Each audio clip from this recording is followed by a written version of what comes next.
નમસ્કાર દર્શક મિત્રો, તલોકસત્તા શોમાં આપનું સ્વાગત છે। દુનિયામાં વધી રહેલું તાપમાન, જેને ગ્લોબલ વોર્મિંગ અથવા આબોહવા પરિવર્તન તરીકે ઓળખવામાં આવે છે, તે માનવજાત અને પૃથ્વીના પર્યાવરણ માટે એક ગંભીર પડકાર છે। આ સમસ્યાના અનેક પાસા છે। ગુજરાતમાં હાલમાં ચોમાસું ચાલી રહ્યું છે। સમયાંતરે વરસાદને લીધે અનુભવાતી ઠંડક બાદ ક્યારેક કેટલાક વિસ્તારોમાં બફારો પણ અનુભવાય છે। આબોહવા પરિવર્તન હીટવેવને વધુ તીવ્ર અને સંભવિત બનાવી રહ્યું છે, એ વાત સુવિદિત છે। ઉનાળાના મહિનાઓમાં ઉત્તર ગોળાર્ધમાં તાપમાનમાં વધારો થતાં યુરોપનો મોટો હિસ્સો, અમેરિકા અને ઉત્તર પૂર્વ એશિયાના કેટલાક ભાગો સામાન્ય કરતાં વધુ ગરમ આબોહવાનો અનુભવ કરી રહ્યા છે। સ્પેનની નેશનલ વેધર સર્વિસના જણાવ્યા અનુસાર શનિવાર 28 જૂનના રોજ અલ ગ્રેનાડો શહેરમાં 46 ડિગ્રી ગરમી સાથે નવો ગરમીનો રેકોર્ડ નોંધાયો હતો। આ મહિનો સૌથી ગરમ જૂન બનવા તરફ આગળ વધી રહ્યો છે। ગરમી અને ભેજના સંભવિત ઘાતક સંયોજનને માપવા માટે વેટ બલ્બ ટેમ્પરેચર્સની ભૂમિકા અહીં આવે છે। પરંતુ તે શું છે અને કેવી રીતે કાર્ય કરે છે? ગરમી અને ભેજના સંભવિત ઘાતક સંયોજનને માપવા માટે વેટ બલ્બ ટેમ્પરેચર્સની ભૂમિકા અહીં આવે છે।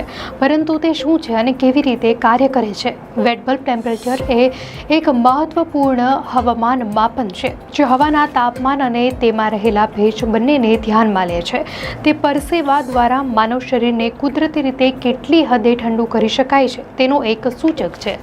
વેટ બલ્બ ટેમ્પરેચર એ સૌથી નીચું તાપમાન છે કે જેમાં હવામાં પાણીના બાષ્પીભવન દ્વારા હવાને ઠંડી કરી શકાય છે, અને તેને માપવા માટે એક ખાસ થર્મોમીટરનો ઉપયોગ થાય છે, જેના બલ્બને ભીના કપડા વડે લપેટવામાં આવે છે। જ્યારે આ ભીના બલ્બ પર હવા પસાર થાય છે, ત્યારે કપડામાંથી પાણીનું બાષ્પીભવન થાય છે। બાષ્પીભવનની પ્રક્રિયાને ઊર્જાની જરૂર પડે છે, જે તે આસપાસની હવામાંથી ગરમીના રૂપમાં ખેંચે છે। આનાથી થર્મોમીટરનું તાપમાન ઘટે છે। આ જે નીચું તાપમાન નોંધાય છે તેને વેટ બલ્બ ટેમ્પરેચર કહેવાય છે।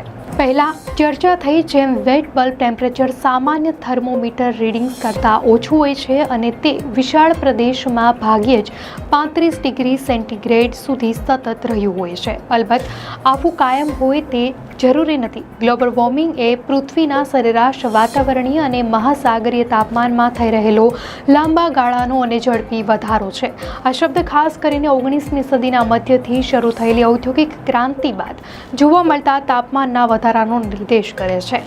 વૈજ્ઞાનિકો સર્વસંમતિથી સ્વીકારે છે કે આ વધારો મુખ્યત્વે માનવીય પ્રવૃત્તિઓ દ્વારા વાતાવરણમાં ઉત્સર્જિત થતા ગ્રીનહાઉસ વાયુઓના વધેલા પ્રમાણને કારણે થાય છે।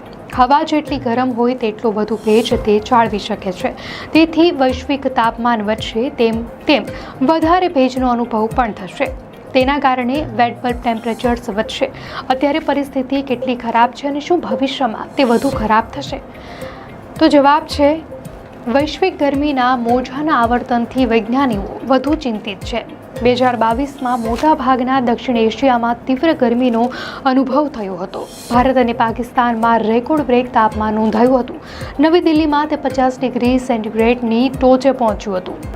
2023ના ઉનાળાના હીટ વેવે યુરોપના મોટાભાગના હિસ્સાને, ખાસ કરીને ભૂમધ્ય સમુદ્રની આસપાસના ગ્રીસ, ઇટાલી, સ્પેન, તુર્કી તથા સાયપ્રસ સહિતના દેશોને ઘેરી લીધા હતા। કેટલાક પ્રદેશોમાં દિવસ દરમિયાન તાપમાન 40-45 ડિગ્રી સેલ્સિયસ સુધી પહોંચ્યું હતું।